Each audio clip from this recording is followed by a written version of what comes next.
Here we go.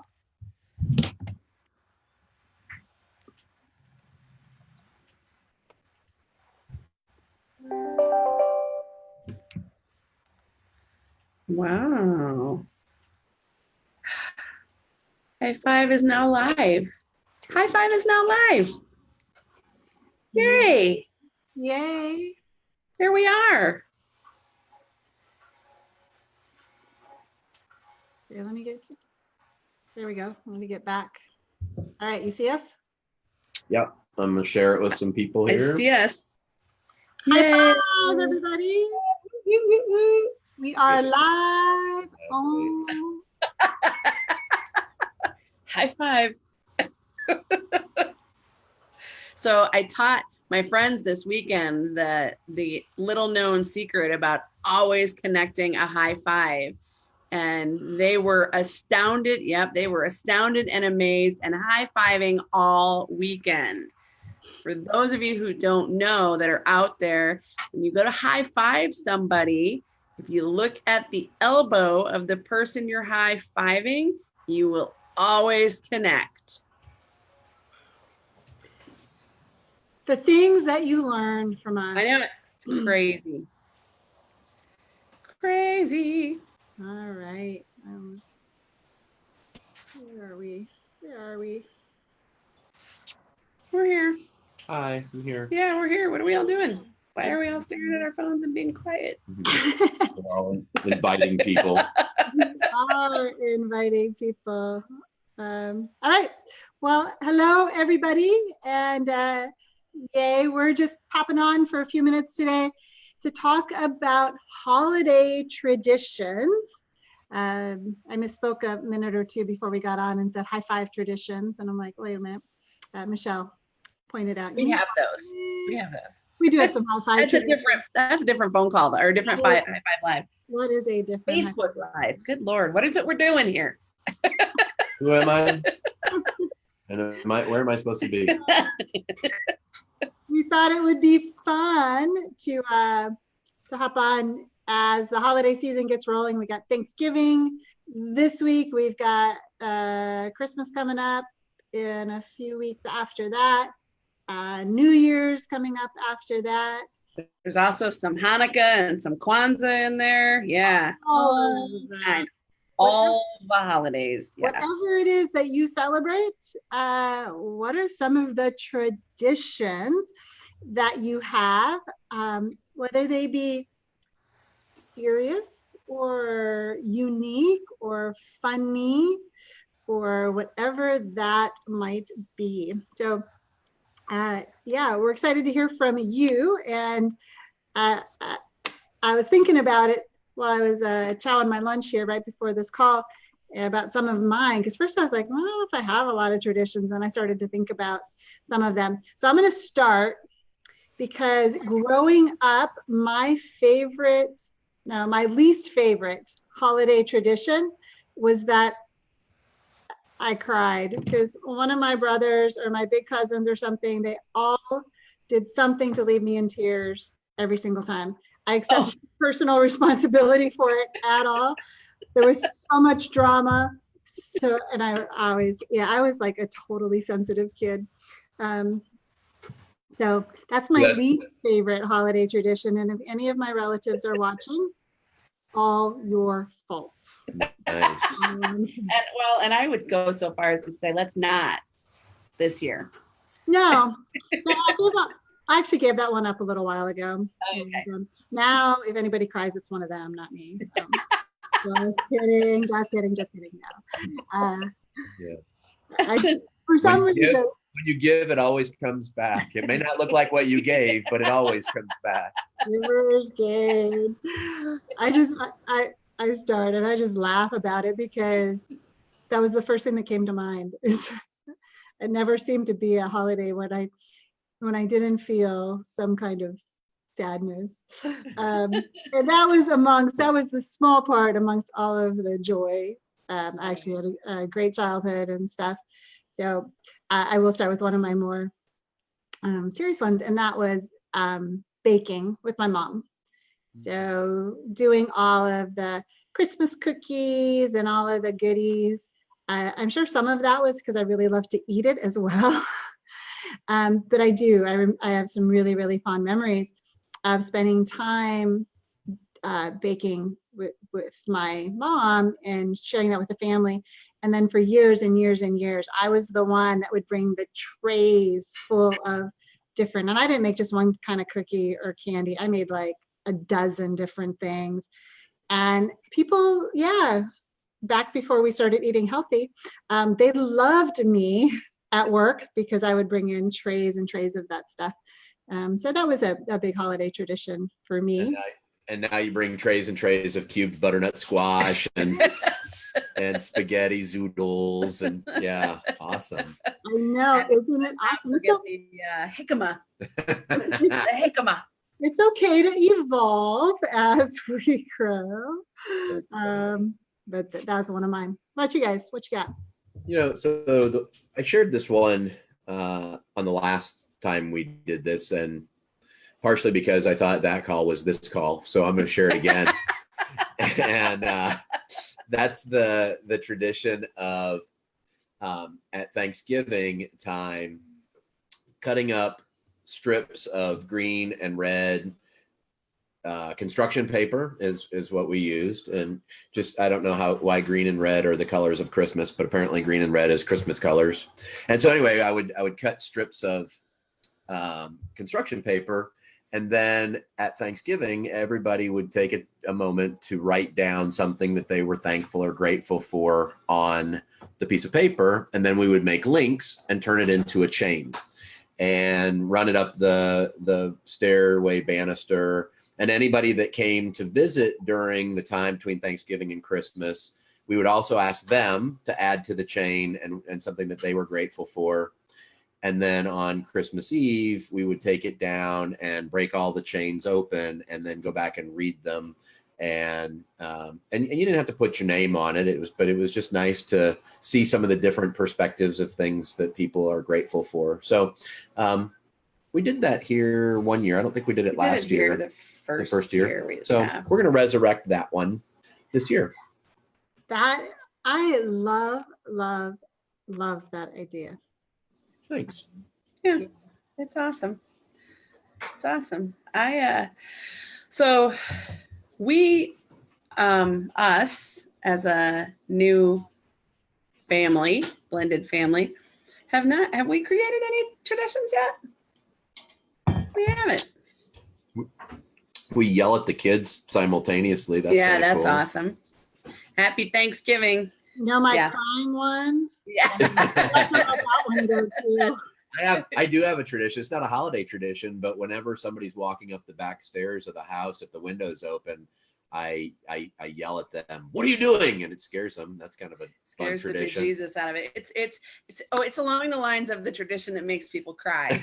Yeah, it's in the same family. Same vein. Yeah, absolutely. Did we did something that we well, so last year I created my own tradition, and I may get a BMO spanking for this later. However, I have now created the annual Thanksgiving Jell-O shot tradition, which is we make Jell-O shots, and friends come by early in the day, and we hoop-de-doo a little bit and enjoy a Jell-O shot together, and then everybody goes on with their lives.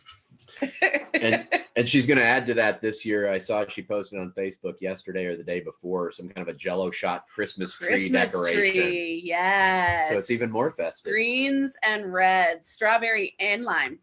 Watermelon and lime in one place, living happily. Yes, living commingling. Nothing says holiday like a good Jell-O shot. Exactly. So Robert just reminded me that we do a gift exchange. So many people do that as a tradition. So we do have a gift exchange where it's just the kids buy for each other. What have we done? We have a gift exchange with the kids, because between Kevin and I, we have 5, and then my brother has 2, so 7 kids that we celebrate Christmas with. consistently. So yeah, we have them do a gift exchange. So they each buy, just between the 7 of them, so they each buy one nice gift for one kid. So each kid gets one nice gift from each kid, which is actually fun because, like I said, they get a nicer gift as opposed to a bunch of smaller, and and it's not about the gift themselves, but and their kids. And so and then we don't have to buy, and we don't buy presents for every kid then either, because they're getting that opportunity. It's fun, and it connects them, because now they've got to communicate with each other about what each other wants, and so it's multi-purpose. I know the tradition I was thinking of. It's not one that we started, but it's one that Michelle's mom started years ago, that their family did, which was really cool. Her mom would rent a big house in Galena, which is a couple hours away, and Michelle's brother and his family would come up, and Michelle and her family, including we, did it a couple times. And so she would rent the house, and we would be responsible for the food, and we'd spend food and drink, which I think the house might have been cheaper. Right, we might have got the short end of that stick.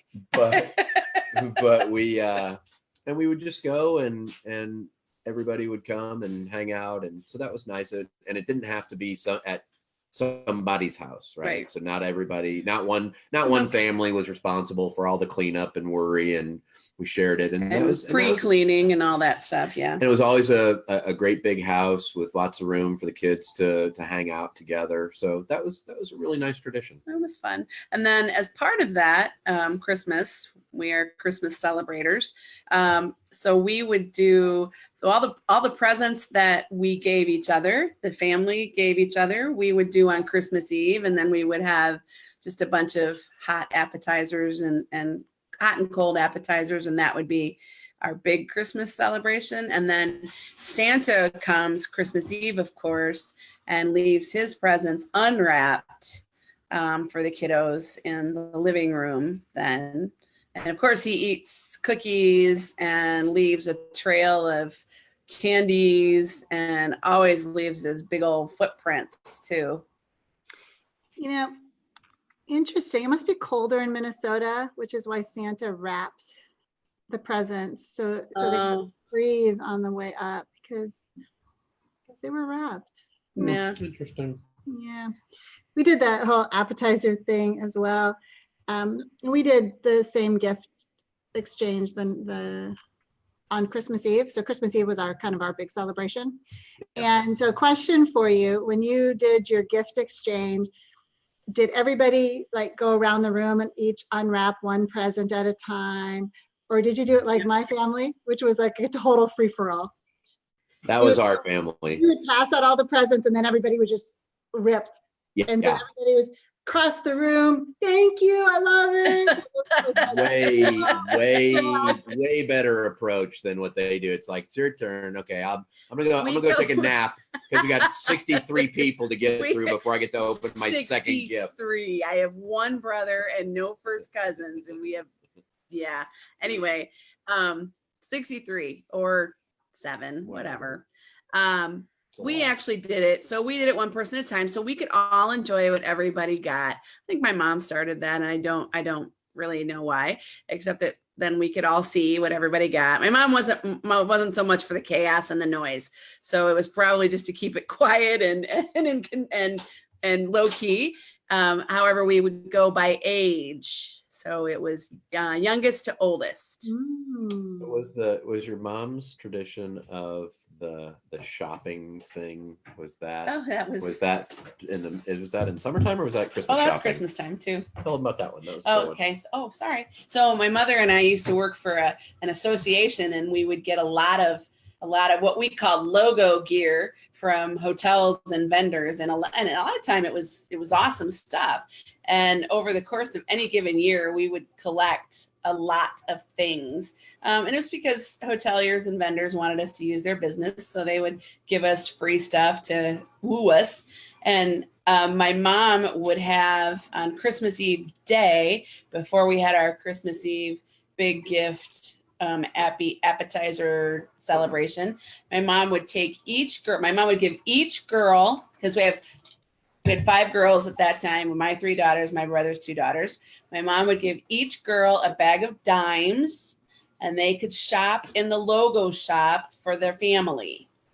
And so it was a little quality time with grandma and learning a little bit about the exchange of money for goods and that whole thing, and getting gifts for your family.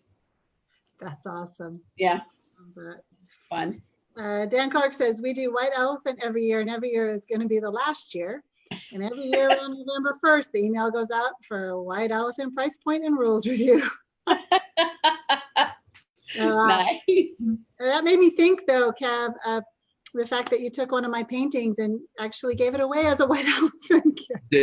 Did you see? So Vicky posted on Facebook this week about just something about if I go to one of those painting classes where they also serve wine, the owner would come around and say, "Wow, you're really good at drinking wine. You're really good at wine." Yeah, and so my hashtag was White Elephant gift #BMO paints.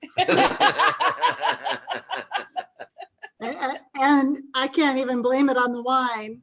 So you don't drink it, right? No, Yeah. So I suspect that might be the traveling white elephant gift.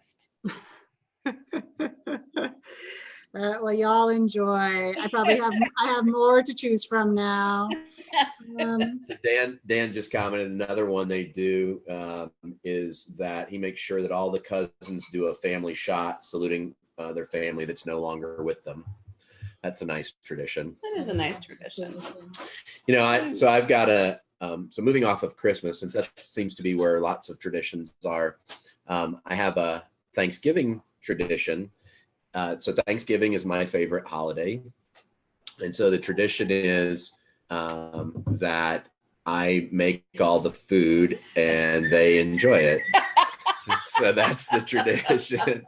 I like that one, but I love that tradition. It might be my favorite. And but yeah, so this year I asked all the kids what, one dish they might like, just to make sure that everybody's got something. They all have different palates, and so there's traditional foods, things that I like to make, and yet I also like to make sure that there's something for all of them. So it's important to me to do that. Yeah. So you'll be doing pizza for your older Probably son? for Jason. Probably. Yeah, cheese pizza. the traditional Thanksgiving cheese pizza. or fettuccine Alfredo. Yeah. In Italy, Thanksgiving is celebrated with fettuccine Alfredo, apparently. It probably is, actually. Probably. No, they probably don't have a. If they have a Thanksgiving, they would. Yeah, it might be a little bit different. Yeah. And I'll just pop in with New Year's. So New Year's for me is not so much about, partying and all that's great. And New Year's for me, though, is way more, my tradition is about taking the time to reflect on the year that's passed, write my outcomes and my story for the year that is ahead, and just spend some time. So for me, it's a lot of it is about reflection. So now that I live in California, I always go spend time at the beach, and because that's just kind of that place for me. And taking that opportunity to really celebrate everything that happened the year before, because I get so busy that so often I don't ever acknowledge, right, the growth or what's getting my attention. Interesting, I wrote a blog on this yesterday, but what was getting my attention was the things that didn't get done that year, and there's no benefit to that. So celebrating all of that, and then taking that celebration and that higher vibration into, what do I want to create next year? Who do I want to be? How do I want to show up? And while we can do that, and we do it every 30 days, right? Setting our 30-day outcomes. I really do love to do it at the beginning of the year, and not in terms of resolutions, because we all know how well those work out, and really setting the intention, and then tying back to it. So over the year doing that. So I love that about New Year's, and that it really is kind of that, it feels like that fresh start. And again, we have that available to us every single day, and I'm grateful for that as well. So Indeed. I'm thinking what other, can't really think of any other traditional things. We used to have a New Year's Eve tradition when kids were little.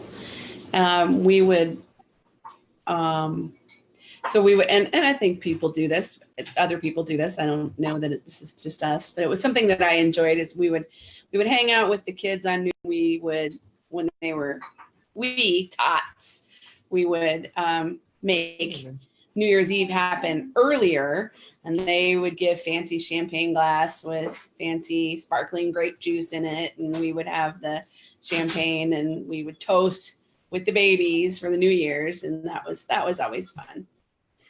then of course there's Dick Clark's New Year's Rockin' Eve. Yeah, that was wow. Watching the ball drop in New York so I could go to bed. Yeah.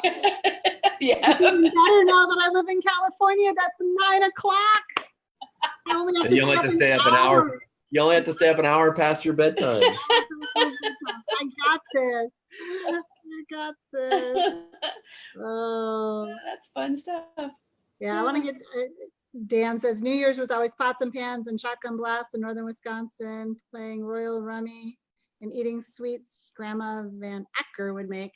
Nice. Love that. A lot of fireworks here on New Year's. So my outcome is to get to sleep before the fireworks start. Wow. And you'll sleep through those, huh? Oh yeah. Atta girl. Yes.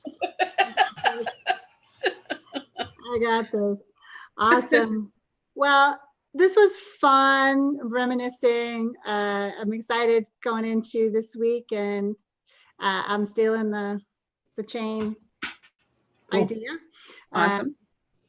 And you know, for me too, it's also about all the traditions and creating new traditions. So like you guys said, right? So what, now that you have your new big family, what kinds of things can you do?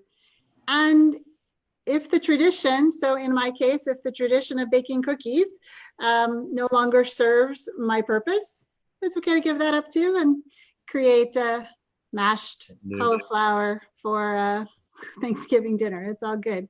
So there's no right or wrong. I'm glad you said that, because one of the things, so with my new focus on better health, I had an old story about, because Thanksgiving is my favorite holiday and I like food. I had a story about that, you know, it's just the traditional foods. And so I'm changing my story this year. So I'm still making, I'm not forcing everybody else to eat cauliflower mash. And I'm making the things that they like, and I'm making some good choices for myself. And you know what? That's not to say I won't eat a bite of regular mashed potatoes or something else, but it's okay to make some modifications and make it work for everybody. And again, I don't have to make them wrong for me to be right. Everybody can have what they want. Yeah, I laughed. I'm going to Chad's this year, and unfortunately he got caught, so he wasn't able to join us today, because I'm sure he has some great stuff. And I asked, what can I bring? And he said, you might want to bring some veggies or something that you can eat, because I'm not sure there's going to be much there. And I was cool with that, because I don't expect somebody else to do that for me. And BYOV, bring your own veggies. BYOV. BYOMC, bring your own mashed cauliflower. I actually did hear on the radio today, and I really liked this one, that it was talking about creating the perfect Midwestern Thanksgiving. So may not be apropos everywhere, but I really like this idea, was BYOS, bring your own slippers. So everybody comes to your house, they take their shoes off and they have their slippers on. Nice. Doesn't muck up your house floors, and it's comfy, cozy. Yeah. Nice. That's pretty good. Yep. Yeah, it just has a different meaning in Hawaii. Bring your own flip-flops, bring your own slippers. Right. Right. It'll probably be more apropos out here too in Southern Yeah. California. But I I have suppose. my slippers on today, so it's all good. All right, guys. Well, thank you all for joining us. Have an incredible holiday, whatever you celebrate or don't celebrate. It's all good with us, and we support you in all of those decisions. And whatever it is, choose joy, have fun, and practice gratitude. Because yeah, that's the quickest way to joy is through gratitude. All right, guys. Have an All right. incredible one. Love See you y'all. soon. Love Bye. y'all. Too soon.